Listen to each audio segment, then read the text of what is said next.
Sie retten Menschenleben, die Freiwilligen Feuerwehren in Hessen. Ihnen fehlt Nachwuchs, sagt Winzer Karl Ries. Jeder Einsatz mit bangen Fragen. Hoffentlich kommen genug Leute, hoffentlich kann geholfen werden, ja. Die Jugendfeuerwehr ist die Zukunft der Vereine. Doch kaum einer kommt noch.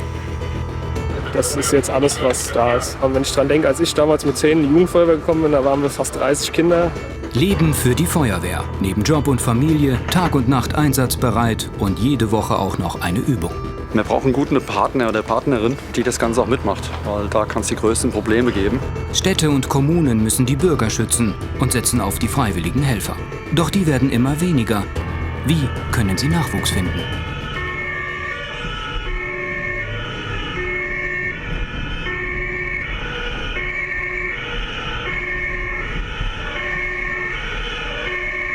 Samstagabend, 20 Uhr. Notruf für die Freiwillige Feuerwehr Eltville. Die Nachbargemeinde hat uns angefordert, sagt Johannes Med. Wir haben eine Tragehilfe für die Drehleiter im Nachbarort. Und weil die Nachbargemeinde keine Drehleiter hat, fahren wir dann unterstützend zur Nachbargemeinde im Rettungsdienst. Halt jetzt in dem Fall nach Niederwalluff. Die Feuerwehr Eltville hat die einzige Drehleiter im Umkreis von 10 Kilometern. 7 Minuten nach dem Alarm sind die Retter in Niederwalluff. So Hilfeleistung macht ihr häufig, gell? Ja. Jetzt müssen wir halt mal vorne gucken, weil die Besatzung von der Drehleiter, normalerweise fahren wir dann mit 3 Mann raus. Deswegen, die werden jetzt Unterstützung brauchen. Dann können wir jetzt mal vorgehen. Karl Christian Ries ist Winzer und auch bei der Feuerwehr Eltville. Er ist mit der Drehleiter hergefahren. Eine Frau schwebt in Lebensgefahr, hat ihm ein Sanitäter erzählt. Eine Notärztin kümmert sich bereits um die Patientin. Das ist schwangere Person, die kurz vor der Geburt steht und muss jetzt einmal die Drehleiter komplett drehen, dass wir dann besser drankommen. Wir haben noch ein paar Minuten, weil sie erst auf die Trage jetzt gebettet wird. Und dann wird sie nochmal untersucht von der Notärztin und dann wird auch entschieden, ob wir sie dann runterbringen oder nicht. 100 Mal haben sie im letzten Jahr Menschen aus Wohnungen gerettet. Kranke und Schwerverletzte. Wie geht's dir bei solchen Einsätzen jetzt, in dem Fall? Bisschen angespannt, gerade weil es ja auch jetzt so eine beginnende Geburt ist. Ein Kleinkind dabei. Ja, das ist immer ein bisschen. Aber sonst ist es eigentlich für uns Routine. Ehrlich gesagt ist das jetzt, glaube ich, das 3. oder 4. Mal. Das 3. Mal, wo ich eine schwangere Dame transportieren darf. Stefan Fassbinder ist hauptamtlicher Gerätewart bei der Feuerwehr Eltville. Der einzige Angestellte. Er steuert die Drehleiter. Karl Christian Ries soll die Frau aus der Dachwohnung holen. Johannes Med ist Schlosser und schon oben. Die werdende Mutter kann nur liegend transportiert werden. Der Kopf des Säuglings ist schon zu sehen. So passt sie nicht mehr durchs enge Treppenhaus. Die Drehleiter wird zum Fahrstuhl.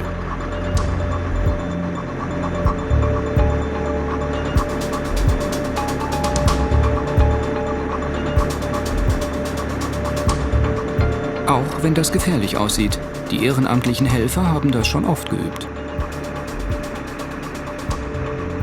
Menschen retten ist Teamarbeit. Die Freiwillige Feuerwehr Niederwalluff ist natürlich auch vor Ort. Die Notärztin hat Zweifel, ob sie es noch rechtzeitig bis in die Klinik schaffen. Im Rettungswagen haben sie deshalb alles parat für eine Geburt. Im Rheingau stehen viele Altbauten. Die meisten Treppenhäuser sind im Notfall zu schmal, sagt Johannes Med. Wichtig ist, dass wir uns absprechen, dass wir dann wissen, was wir machen und auch mit den Ärzten, also mit der Ärztin jetzt in dem Fall und dem Rettungsassistenten jeden Sprit besprechen und halt keine Hektik. Ja, weil, wie gesagt, wir sind in einer gewissen Höhe, wir müssen die Trage reinschieben und falls was passiert, das wäre fatal. Deswegen den Kopf bewahren und 3-mal mehr Gedanken machen und dann läuft das. Wenige Minuten später wird das Mädchen geboren. Im Rettungswagen, auf dem Standstreifen der Autobahn. Gesund erfahren die Retter und fahren zurück in ihre Wache.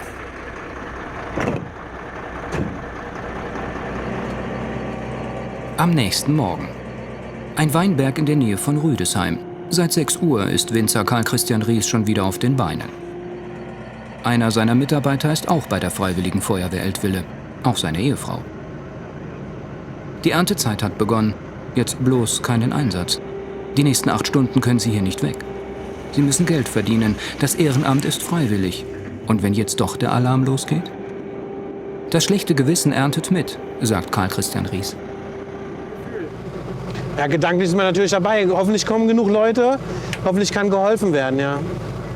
Weil man weiß nicht, wer tagsüber da ist. Wer ist zu Hause, wenn die Position gut besetzt, ja, geht alles gut.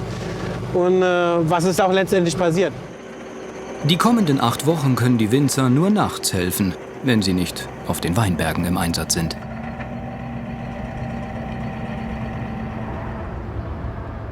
Mittwochabend in Eltville. Heute Abend machen wir ein bisschen feuerwehrtechnische Ausbildung. Johannes Meth ist auch Ein, zwei Ausbilder. Übungen fahren. Die Jugendfeuerwehr Eltville ist angetreten. Komplett. 8 Jungs, ein Mädchen. Jeden Mittwoch üben sie, 2 Stunden. Seid ihr 2? Der Wassertrupp seid ihr 2? Schlauchtrupp ihr 2?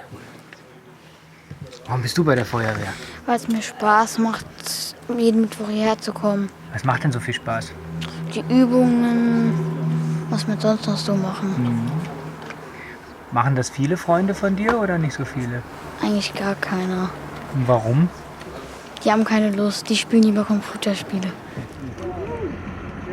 Neuzugänge haben sie kaum noch. Wie wichtig ist die Arbeit mit der Jugendfeuerwehr?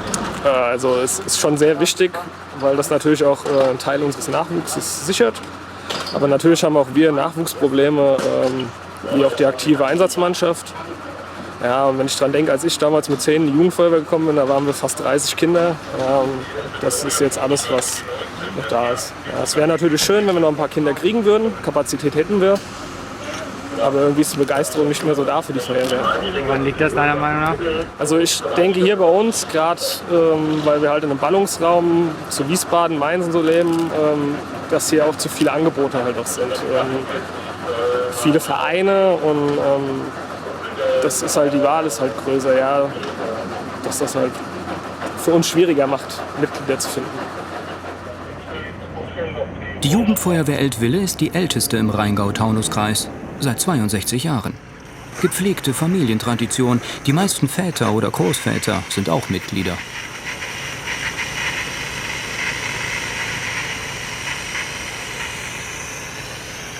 Einsätze fahren seit letztem Jahr auch Jamie und Lukas. Wir sind die einzigen Neuzugänge bei den Erwachsenen, sagt Lukas. Du hast ja hier auch mal so angefangen, oder? Ja. Und wie ist es so? Ungewohnt, dass man jetzt hier drüben stehen darf sogar. Das ist wichtig? Sehr wichtig. Ja, warum? Weil das mal die Leute von später werden. Die wenigsten bleiben, sagt Johannes Meth. Der 25-Jährige kämpft um jeden. Zelten, Sportwettkämpfe mit anderen Feuerwehren, Freundschaften pflegen statt Laptop und Tablet. Luca ist seit 7 Monaten dabei. Der 11-Jährige lernt viel über Gefahren im Alltag und auch Schläuche zusammenlegen. Wie findest du die Feuerwehr? Eigentlich sehr gut, weil es macht einfach auch sehr viel Spaß, das zu machen. Was macht dir so viel Spaß? Also, dass wir hier so Sachen machen halt und dass wir uns auch lernen, was mit Feuer passiert, wenn es groß wird oder wenn man Luft dran lässt. Und das macht einfach sehr viel Spaß, dass wir das erklärt bekommen. Mitglieder bei der Jugendfeuerwehr zahlen einen Jahresbeitrag, 20 €. Kurz vor Mitternacht, Alarm für die freiwilligen Helfer. Die meisten wohnen gleich um die Ecke. So schaffen sie es, in 10 Minuten nach dem Notruf am Einsatzort zu sein. So schreibt es das Landesfeuerwehrgesetz vor.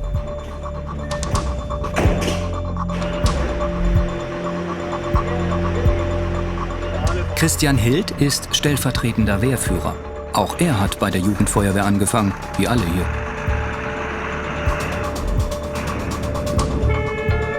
Mit 17 darf der Nachwuchs zur Landesfeuerwehrschule nach Kassel. Dort werden Frauen und Männer für dieses Ehrenamt ausgebildet. Die Kosten trägt das Land. Wieder hat eine Nachbargemeinde um Hilfe gebeten. Wallow braucht ihre Drehleiter.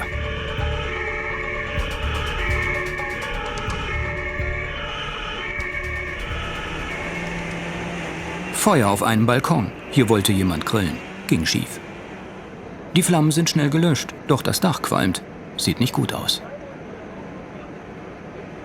Johannes soll mit der Drehleiter hochfahren und nachschauen. Es könnte sein, dass die Balken brennen, sagt Christian Hild. Bitte mal ein Brett einfach mal rausschneiden. Du siehst ja vorne, wo die Rinneise sind. Rinneise ist meistens Mitte Sparrenfeld Und dann ein paar Zentimeter nebendran reinschalten. Es kann sein, dass das Feuer in den Dachstuhl reingelaufen ist. Wir müssen jetzt von außen die Dachhaut mal öffnen, um zu sehen, ob das Feuer nach unten drunter. Das bereiten wir jetzt mit der Drehleiter vor. Christian Hild ist Dachdecker. Er hat eine eigene Firma. Sein Fachwissen kann jetzt nützlich sein.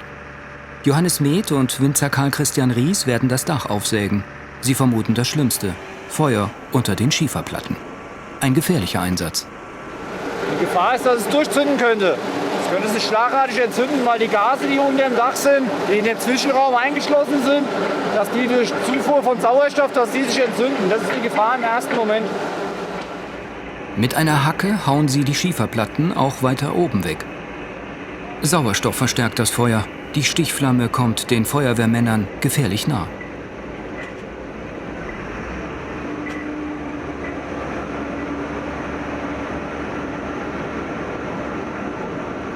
Bei größeren Einsätzen kommt regelmäßig ein Kreisbrandmeister wie Michael Eschborn.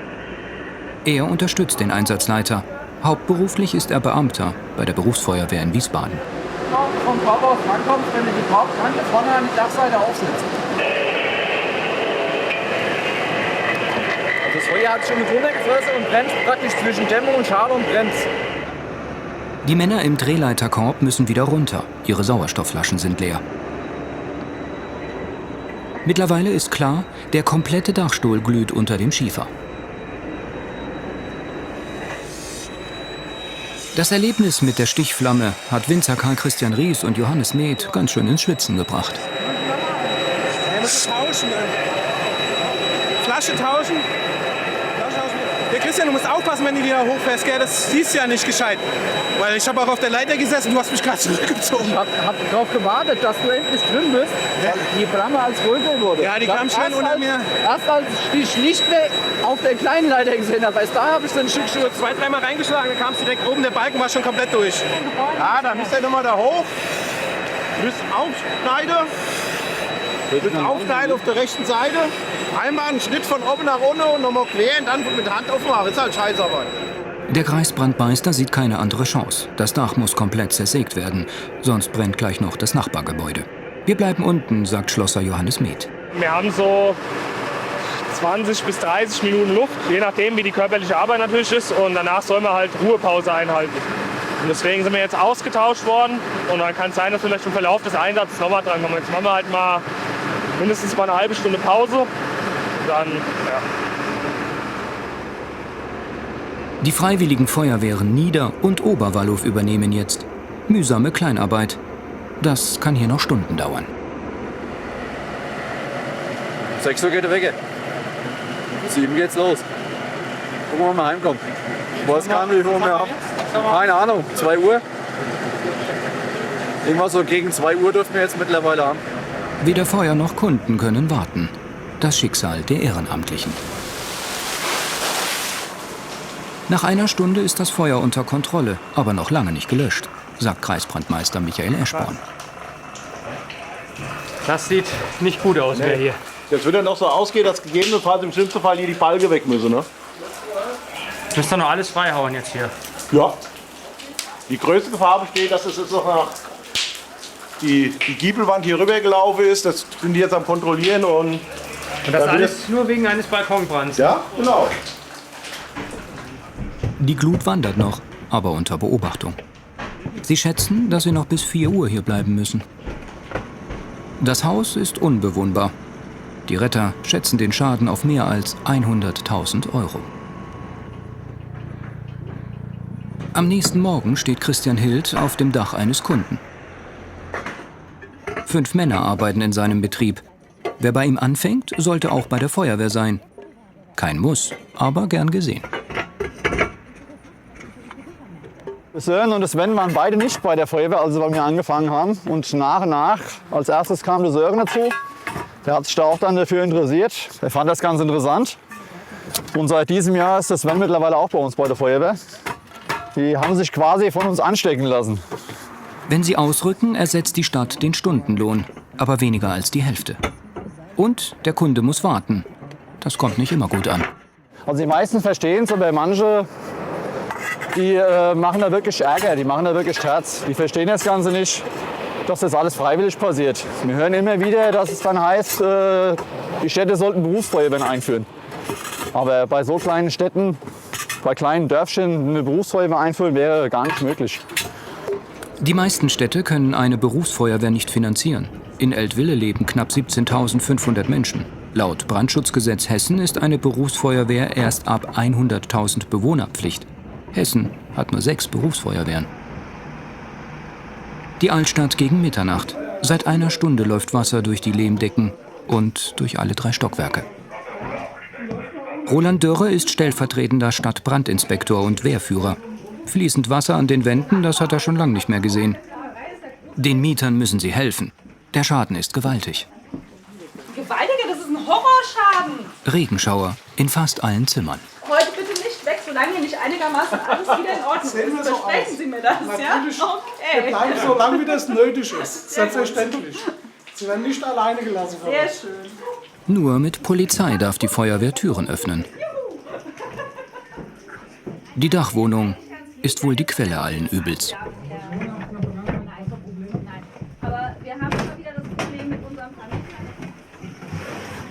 Zentimeter hoch steht auch hier das Wasser, in allen Räumen. Ein Leitungsrohr am Waschbecken im Bad ist undicht. Zum Glück ist der Hahn zum Zudrehen gleich daneben. So, dann haben wir nämlich das Problem schon mal beseitigt. Wäre nur noch der Schlamm, der aus der Lehmdecke fällt. Ja, das wird noch gruseliger. Okay, also wir machen das jetzt. Wir machen da in dem Zimmer, das tun wir schon mal raushauen. Von oben kommt jetzt nichts mehr. Okay. Ne? Und dann müssen wir gucken, was ohne passiert. Die sind da anscheinend schon am Wischen, so wie ich sehe. Die Mieterin der Dachwohnung. Sie war arbeiten. Im Erdgeschoss wohnt eine Familie mit 2 Kindern.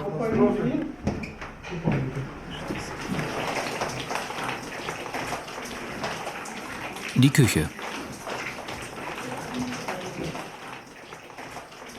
Mit dem Schilf und mit dem Lehm dazwischen, da läuft es jetzt von oben runter und sucht sich seinen Weg. Ja?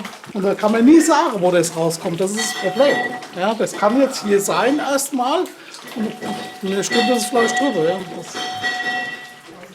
Sie waren beim Abendessen, als die Decke herunterkracht, erzählt der Familienvater. Solange Schlamm und Wasser aus allen Löchern fallen, können Roland Dörre und seine Kollegen nicht viel machen. Er will den Bürgermeister informieren. Soll es tatsächlich so weit kommen, dass man hier für Ersatzwohnungen sorgen müsste, und weiß der, wo eventuell Ersatzwohnungen sind, der klärt das ab über sein Ordnungsamtsleiter, oder er lässt ihn bei mir anrufen und dann klären wir das ab, falls das so weit kommen sollte. Nur ich will es jetzt schon mal abklären, nicht, dass wir es nachher machen müssen und die Leute stundenlang irgendwo in der Kälte stehen. Davon geht nichts. Das möchte ich vermeiden. Roland Dörre arbeitet bei der Feuerwehr in Rüsselsheim. Und seit 48 Jahren hilft er der Freiwilligen in Eltville. Mit 3 Mann saugen sie jetzt die Wohnung leer. Die Mieter wollen in ihren Wohnungen bleiben. Das kann Wochen dauern, bis das Haus wieder trocken ist, sagt Roland Dörre. Bis 1 Uhr wollen sie noch helfen. –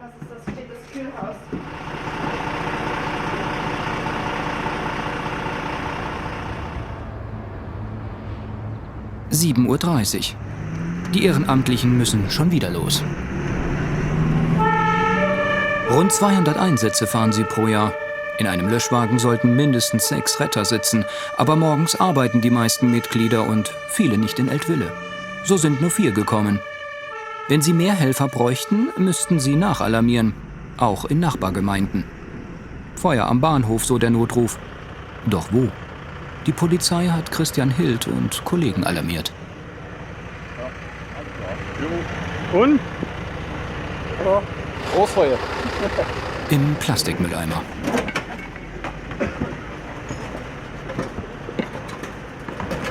Wie ist das, wegen sowas berufen zu werden? Sowas haben wir öfters. Da steckt ein bisschen Papier und sonstiges drin. Und dann wird eine Zigarette, man sieht sie hinten, da liegen die ganzen Zigarettenkippen hinten drauf. Da schmeißt eine unachtsam eine Zigarette rein. Das gehört dazu.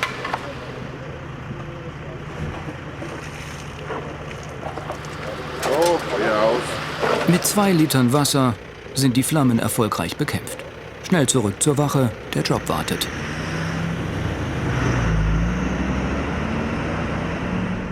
Bei Christian Hild ist die Laune leicht angeheizt. Solche Mini-Brände kosten Zeit, sagt der 44-Jährige. Die Bürger könnten auch mal Verantwortung übernehmen. Wir fahren immer wieder wegen solchen Kleinigkeiten. Ab und zu brennt an der Bushaltestelle wirklich so ein Metalleimer mit 10 Liter, 20 Liter Inhalt. Bis wir da hinkommen, ist alles aus. Wenn die Leute einfach in dem Moment mal einen Eimer Wasser da reinschütten würden, müssten wir nachts nicht um 2 Uhr wegen solchen Kleinigkeiten rausfahren. Der Dachdecker fährt zurück zur Baustelle. 1 Stunde hat sein Kunde auf ihn verzichten müssen. Freitagabend, einer der größten Einsätze in der 150-jährigen Geschichte der Feuerwehr Eltville. Diesmal mussten sie nachalarmieren. Heute brauchen sie jeden. Auch die Berufsfeuerwehr Wiesbaden unterstützt. Roland Dörre leitet den Einsatz. Bringt mir hier das Chaos hoch 10, ja? Auch der Bürgermeister ist eingetroffen, die Wasserschutzpolizei und der Kampfmittelräumdienst. Am Rheinufer haben Spaziergänger eine Bombe aus dem Zweiten Weltkrieg entdeckt. Sie ist verrostet und kann nicht entschärft werden. Die Experten wollen sie sprengen. Wo geht's hin? Wir fahren an die Einsatzstelle. Ist das eigentlich jetzt gefährlich für euch? Klären wir jetzt vom Kampfmittelräumdienst.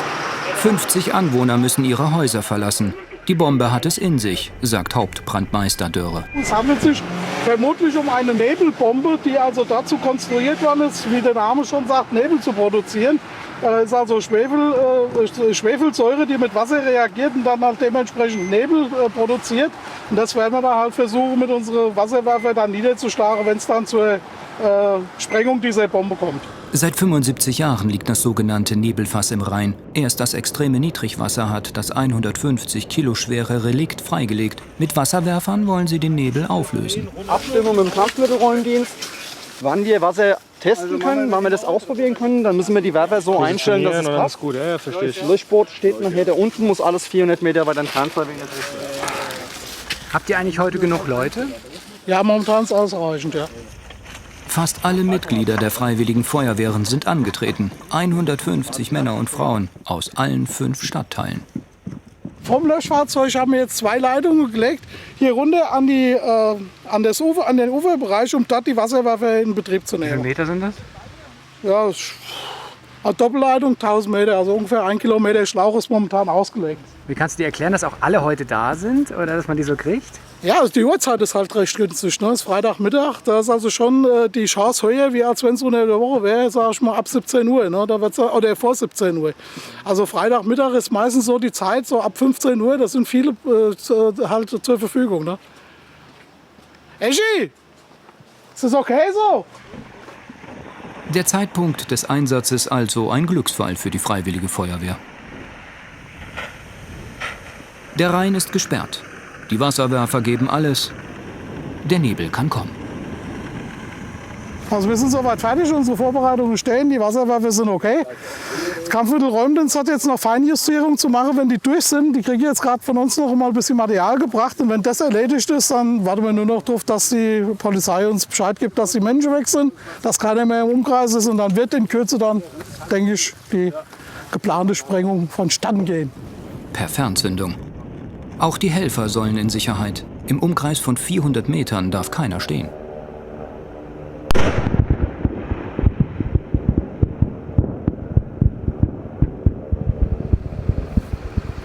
Das Fass ist Geschichte, Wir fahren vorher. meldet der Kampfmittelräumdienst per Funk. Wasser und Schwefel erzeugen immer noch Nebel und der Wind drückt die Wolke an Land. Und weil die nächste Gemeinde nur ein paar 100 Meter entfernt ist, soll Roland Dörre die Wolke beobachten. Also wir haben eine massive Qualmentwicklung jetzt über der Einsatzstelle. Die Wolke bewegt sich Richtung Wallow. Und löst sich schnell auf. Keine Gefahr für Mensch und Tier. Die Reste der Bombe sind für die Tonne. Die entsorgt später der Kampfmittelräumdienst. Ja, super funktioniert, kann man nicht anders sagen. Ne? Hat alles wie am Schnürchen geklappt. Ja. Und das, obwohl es alles Ehrenamtliche sind. Ne? Ja, Wahnsinn, oder? Alles für kein Geld. 5 Stunden hat der Einsatz gedauert. In der Wache warten jetzt Fleischwurst und Freibier für alle. Als Dankeschön. Auf geht's, Enten! Fertig, los! Rheinufer Eltville. 600 Enten gehen baden. Die Feuerwehr präsentiert sich, will heute Spenden sammeln und um Nachwuchs werben. Bürger konnten Enten kaufen für 10 € das Stück. Das Geld ist für die Jugendfeuerwehr. Die Enten sind nummeriert. Die erste gewinnt einen Fresskorb. Ihr gebt euch echt viel Mühe, ne? Ja, es wird halt immer schwerer. Auch von den Jugendlichen kann man schon fast sagen, von 10 Stück, die am Anfang da sind, berufsbedingt nachher oder familienbedingt, bleibt vielleicht einer der 2 übrig. Der Bürgermeister unterstützt die Aktion. Es geht ja auch darum, Werbung für unsere Feuerwehren zu machen. Werbung für den Nachwuchs, für die Kinderfeuerwehr, für die Jugendfeuerwehr. Deshalb ein großer Dank und bitte mal einen großen Applaus für unsere Eltwiler Feuerwehren. Bringt dieses Fest wirklich neue Mitglieder? Was meint der Jüngste unter den Aktiven? Lukas. Und wie findest du das? Sehr gut. Meinst du, da kommen welche? Ich denke eher nicht. Warum? Weil die einfach alle keine Lust dazu haben. Freiwillig, Ehrenamt. Wie findest du das? Schade. Die Feuerwehr Eltville kämpft um ihre Zukunft. Deren Chef, Hans-Peter Korn, nutzt jede Chance. Sie können auch noch mit 50 und plus noch Mitglied aktiv bei der Feuerwehr werden. Wir haben zurzeit über 180 aktive Mitglieder bei den Aktiven. Wir können aber noch mindestens 50 gebrauchen. Werden Sie also aktives Mitglied oder förderndes Mitglied bei den einzelnen Vereinen. Vielen Dank. Immerhin. 2 Neuzugänge gab es nach dem Entenlauf für die Jugendfeuerwehr. Die Aufgaben der Helfer werden immer anspruchsvoller. Deshalb müssen sie jeden Donnerstagabend üben und manchmal auch samstags. Alles in ihrer Freizeit, sagt Dachdecker Christian Hild. Wir brauchen einen guten Partner oder Partnerin, die das Ganze auch mitmacht, weil da kann es die größten Probleme geben, dass die halt irgendwann sagt, die Feuerwehr steht über der Familie und dann gibt es die größten Probleme. Kein Problem haben die Eltviller mit ihrer Ausrüstung. Ihr Fuhrpark gehört zu den modernsten im Rheingau-Taunus-Kreis, finanziert von Stadt und Land.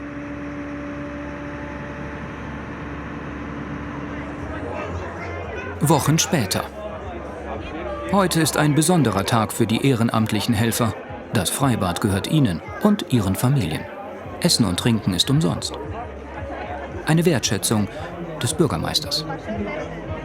Wie kann man sich bei Feuerwehrkameradinnen und Kameraden einfach mal bedanken? Wie kann man den Respekt, von dem wir immer reden in der Politik, wie kann man den auch ausdrücken? Hessen hat 2430 freiwillige Feuerwehren mit 73.000 ehrenamtlichen Helfern. Es werden immer weniger, auch in Eltville, beklagt Bürgermeister Patrick Kunkel.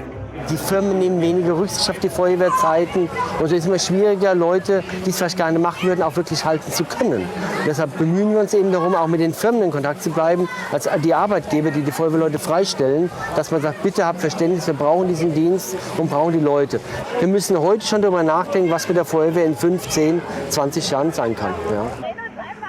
Ein Tag Freibad. Das Geschenk wird gut angenommen. So eine Feier gab es noch nie für uns, sagt Dachdecker Christian Hild. Ich finde so einen Tag sehr wichtig, weil da wird endlich mal das Ehrenamt, was wir machen, dass das alles kostenlos ist, was wir für die Bürger der Stadt Eltville machen, dass es endlich mal geehrt wird, dass es endlich mal ein Dankeschön von der Stadt kommt, dass wir das alles für die Stadt machen. Die Stadt hat reagiert und gönnt sich eine Arbeitsgemeinschaft. Und warum habt ihr diese AG gegründet? Um eben die ganze Sache Feuerwehr auch etwas attraktiver zu machen und halt dann einen kleinen Anreiz zu schaffen. Ne? Wenn ich bei der Feuerwehr bin, kriege ich vielleicht auch die Schwimmbadkarte etwas ermäßigt oder ich kriege Parkgebühren erlassen oder solche Dinge. Da arbeiten wir momentan noch dran. Nächster Schritt ist vielleicht, dass wir vielleicht im Punkto Kindergartengebühr was machen. Das sind die Überlegungen, die momentan im Gange sind, um eben die Sache Feuerwehr etwas attraktiver zu machen, damit auch neue Kameradinnen und Kameraden vielleicht gewonnen werden können. Lange können sie ihren Ehrentag nicht genießen. Noch bevor der Grill brennt, qualmt es woanders. Gasgeruch in einem Krankenhaus. Sie müssen schon wieder los. Tag und Nacht sind sie für die Bürger da, die ehrenamtlichen Retter aus Eltville, die dringend Nachwuchs brauchen.